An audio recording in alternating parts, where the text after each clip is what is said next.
সমুদ্রের জলই যদি হয় জ্বালানি, তাও আবার লিটার প্রতি মাত্র 24 টাকা।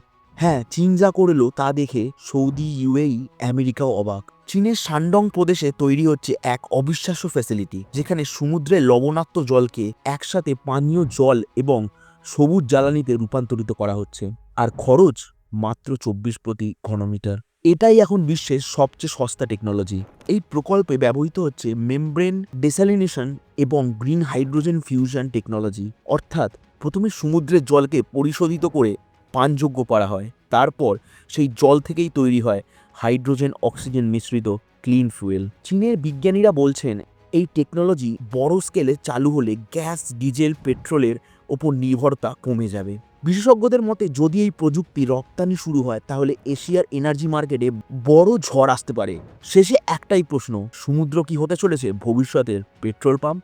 কমেন্টে জানান। আর আরও এরকম খবর জানতে অবশ্যই সাবস্ক্রাইব করুন সত্যান্বেষীকে।